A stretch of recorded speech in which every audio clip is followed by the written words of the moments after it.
compared to this one. This is faster. That is $12.5. Yes, that's $12.5. So with $12.5, you can cook the whole of your benachin. Why not? Even an extended family.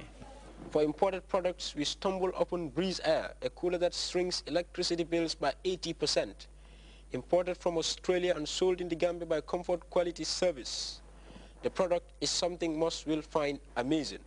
The unit you see up here, it goes on the roof of your building. A little water pipe will go up there and it supplies water to the system. Inside this unit there are a lot of cooling pads. The cooling pads, they absorb the water and they are being kept cold. So what actually happens is, I can show it from the picture. What happens is the hot air comes in, it passes the system, and by the cooling pads it is cooling the air. Now the air comes out cool, and what does cold air do? The cold air goes down. By the going down of the cold air, it will press the hot air out of the open areas. You know, and encourage more people and Gambians to be doing the same thing. Yeah. Okay, this is on the theme made in the Gambia products, which may be making their way to the international market because they have been showcased and it's been broadcast and people have seen it. And how important do you think it will be to Gambian producers?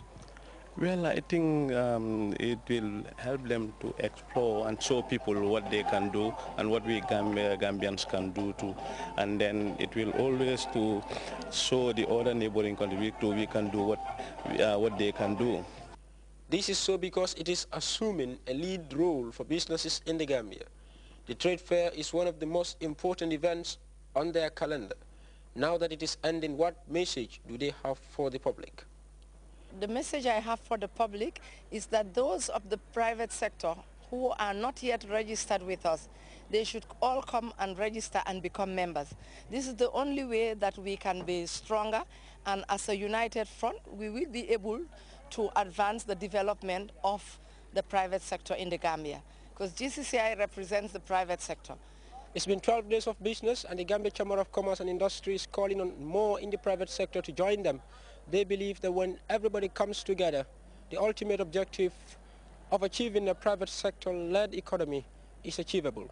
With the GCCI putting finishing touches to a new office complex and preparations well underway for the procurement of a special site for trade fairs, the Chamber of Commerce is solely on track to realizing its aspirations of promoting enterprise growth and sustainable development. Modulamin Sise, Grts News. Well, you can also follow that story and other GRTS programs live on our website at www.grts.gm. There you can also monitor GRTS Radio live. We'll be back with more stories from outside the Gambia. Stay tuned.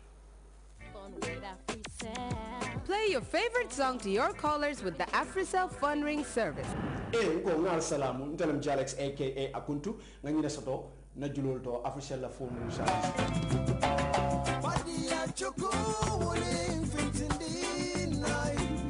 Yo, Unko, 10687, what am I koti?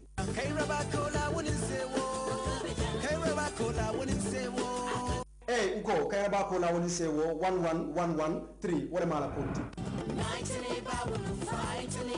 Yo, woye 11289, what am I fana koti? I am going back home. Hey, Sambi Bina, Samba Fana code Bafintila, phone ring service order. Hey, Nafanso Fana Be Mumbi and Baltentula. Hey, na album Kuto Samba Fintila. I am going. Welcome back. Reports say over 100 people have been killed in Syria on Monday, making it the deadliest day since the anti-government protests began. And a tropical storm has battered parts of the Philippines, leaving 1,000 people dead and trail of destruction. For more on these stories and others, we go with this roundup of news.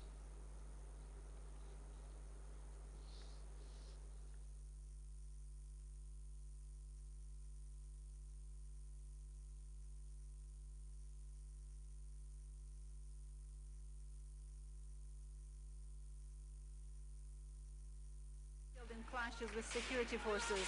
They included civil as well as more than 60 army deserters who were trying to get away. Violence reached its peak on the very same day the regime signed a document in Cairo agreeing to Arab observers. This initiative by the Arab League is part of a plan to end 9 months of bloodshed in Syria. The opposition says it's merely a ploy. An arrest warrant against Iraq's Sunni Arab Vice President Tariq al-Hashemi, who is part of the Iraqi secular bloc. These days, there's a standoff between Iraqi and the Shiite Prime Minister.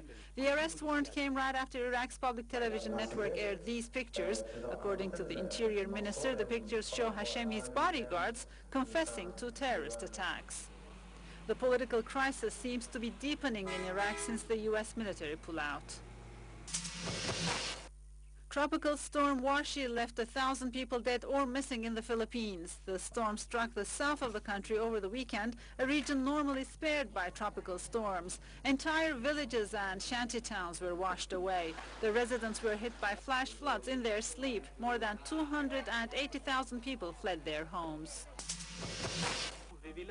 Saab Automobile, the iconic brand which has been the hallmark of Swedish cars since the 50s, filed for bankruptcy on Monday, bringing to an end 2 years of rescue efforts. The final desperate attempts to raise funds in China were frustrated by Saab's former owner, General Motors, which still holds key licenses. The 3,700 employees of the car company are still waiting to be paid for November. Police in Nigeria have been clashing with members of the Boko Haram Islamist group. At least 14 members of the group blamed for a number of attacks in Nigeria, and one of their leaders, who goes by the name Hamza, are in custody. And clashes are continuing between the different militias that helped bring down the government of Colonel Muammar Gaddafi. Let's look at this roundup of news for more on those and other stories. Nigeria showdown between police forces and the Islamist sect Boko Haram. 14 Islamists were arrested in Kano in the north, among them the suspected leader of the group, a man who goes by the name of Hamza. Police seized an arsenal of rifles, gas bottles and detonators. The group, which calls for the strict implementation of the Sharia Islamic law, has been involved in several attacks and is threatening to do more. Historic score for the ruling party in Gabon. According to the official results, the Gabonese Democratic Party, the PDG, obtained 114 of the 120 seats in parliament during the last legislative elections. The ruling party, which now has 6 more seats, benefited from a divided opposition which had called for boycotting the vote. Voter turnout was very low. In Côte d'Ivoire, the president is trying to put the army in its place following clashes in Vavrois, during which 6 young Ivorians were killed by soldiers. Alassane Ouattara created a military police force. This military police will have the role of literally tracking down these young people who are doing rodeo in the city, going around in vehicles marked FRCI. The incident took place when a group of young soldiers reportedly tailed a military contingent without any authorization. They were arrested. Libyan militia forces remain uncontrollable. In Tripoli, the local authorities are asking them to leave the city. Since the fall of Gaddafi, different armed groups have been wreaking havoc in the capital. Many Libyans mistrust these gangs of former rebels, worried about a Somalia-like scenario.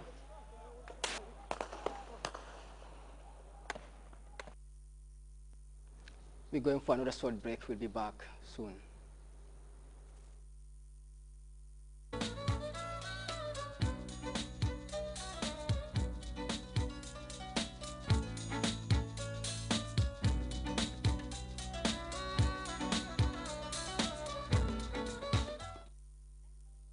Size is a key success factor.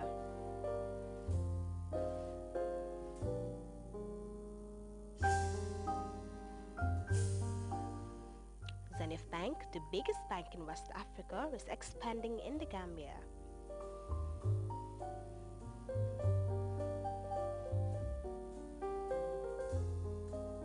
Priding itself on excellent customer service delivery,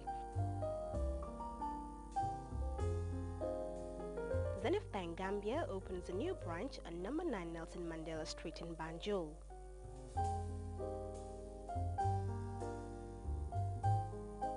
For all your banking services and transactions for sending and receiving money through Western Union, Money Express and RIA,